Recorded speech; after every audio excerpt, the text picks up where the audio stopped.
জীবনে যদি আপনি কোনো ত্যাগ করতে না জানেন, ত্যাগ স্বীকার করতে না জানেন, তাহলে আপনার জীবনে সফলতা ধরা দিবে না। কেন বললাম কথাটা?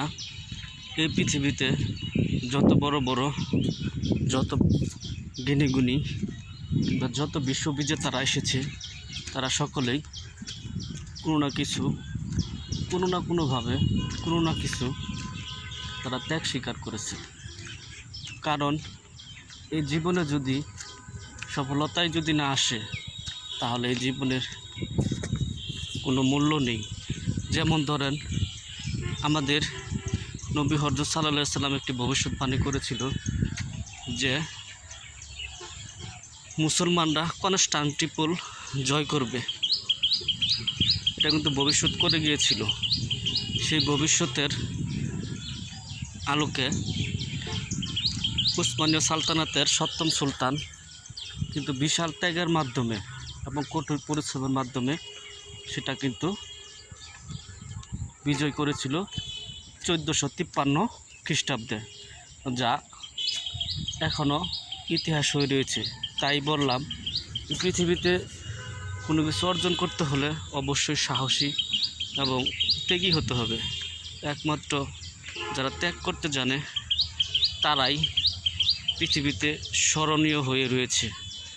তাই আমাদের মাঝেও যদি কোনো সফলতা আনতে হয়, তাহলে অবশ্যই আমাদেরকে কোনো না কোনোভাবে কিছু না কিছু ত্যাগ স্বীকার করতে হবে।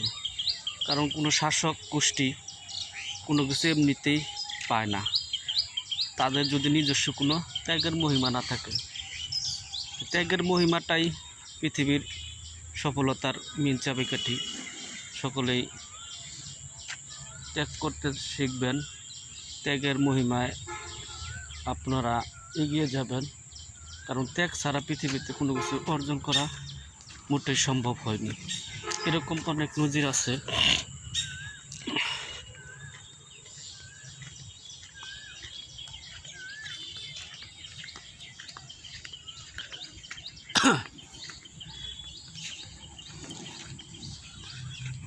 পৃথিবীতে এমন অনেক নজির আছে যেখানে ত্যাগের মাধ্যমেই সফলতা এসেছে।